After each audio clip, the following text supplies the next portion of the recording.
احسن 7 طرق عشان تضيع بيهم رمضان. 1. لو قررت ان انت تضيع رمضان هيبقى عندك وقت تتفرج على 4-5 مسلسلات من ال70 مسلسل اللي عاملينهم. يا جماعه الناس عدها العيب صراحه، عاملين مجهود كبير ومليارات اتصرفت، مليارات.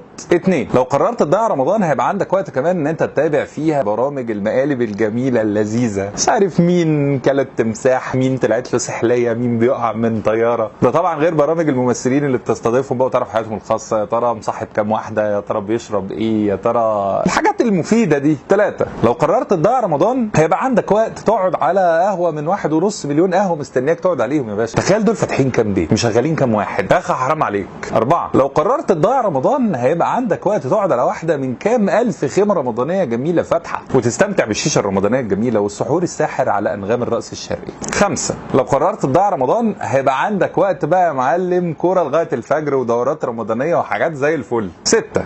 لو قررتوا تضيعوا رمضان ممكن تاكلوا كل اللي انتوا عايزينه. دوس بقى يا معلم واكلات رمضان الخاصه، كنافه نوتيلا، كنافه بالمانجا. بيقول لك يا معلم السنه دي هنزلوا البسبوسه بالمانجا، لا حول ولا قوه الا بالله. 7. ودي خاصه بيكي بقى يا ست الكل، لو قررت تضيع رمضان هيبقى عندك وقت تتابعي كل شيفات الدنيا اللي بيجوا في رمضان، والوزه المحشيه بطه والقطه المحشيه وزه والحاجات الجميله دي كلها، وتخش ان شاء الله كده من صلاه الظهر تطلع لنا بعد صلاه المغرب.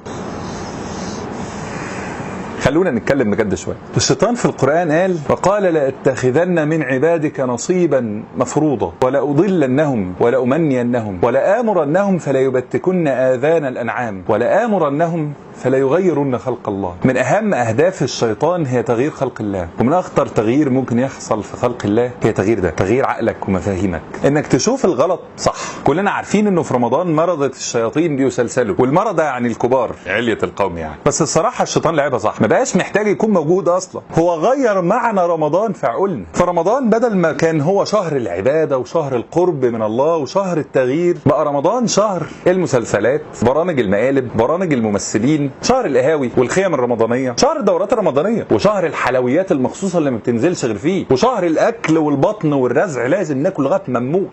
وقبل ما الوم على الناس اللي بتعمل الحاجات دي، انا حابب الوم علينا احنا اللي فكرنا اتغير، احنا اللي بقينا شايفين ان رمضان هو ده فعلا. هم ليه مستمرين في انتاج الحاجات دي؟ عشان لاقيين اللي يشوفوا. عارف لو لقوا الناس مش مقبله على ده هيبطلوا. فواجب رمضان ده يا جماعه ان احنا نبدا نغير هنا نرجع نفتكر هو رمضان ده بيجي ليه. النبي صلى الله عليه وسلم قال: الا ان في ايام دهركم نفحات الا فتعرضوا لها. نفحات من الرحمه والمغفره. النبي صلى الله عليه وسلم قال: من صام رمضان ايمانا واحتسابا غفر له ما تقدم من ذنبه. من قام رمضان ايمانا واحتسابا غفر له ما تقدم من ذنبه. من قام ليله القدر ايمانا واحتسابا غفر له ما تقدم من ذنبه. غفران ورحمه رايحه جايه فوق راسنا واحنا قاعدين بنتفرج على مسلسل وطبخه ومين خض مين. اهم واجب في رمضان السنه دي انك تخش رمضان عشان تتغير، واول تغيير انك تفهم رمضان صح.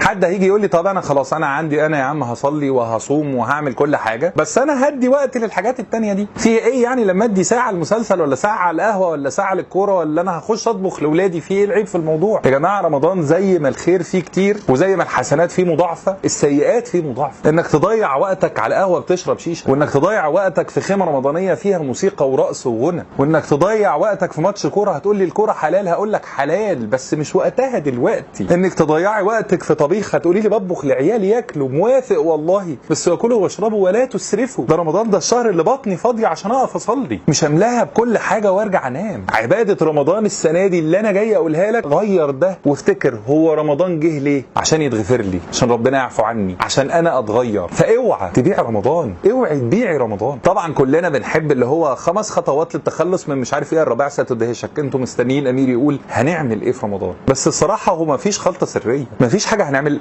فنتغير. السر جواك انت، السر جواكي انت. عايزين تتغيروا؟ اختاروا طاعه واختاروا معصيه معينه عايزين تبطلوها، داوموا على دي وبطلوا دي، وقولوا يا رب بعد رمضان هنفضل على كده. احب الاعمال الى الله ادوامها وان قل. قرارك هو الخلطه السريه، فخد قرار دلوقتي قولي كده: مش هبيع رمضان، مش هبيع رمضان. ما ينفعش يعدي المره دي وما يتغفرليش. النبي صلى الله عليه وسلم دايما في الصلاه كان يقول لهم: صلوا صلاه مودع، وكأن دي اخر صلاه ليك.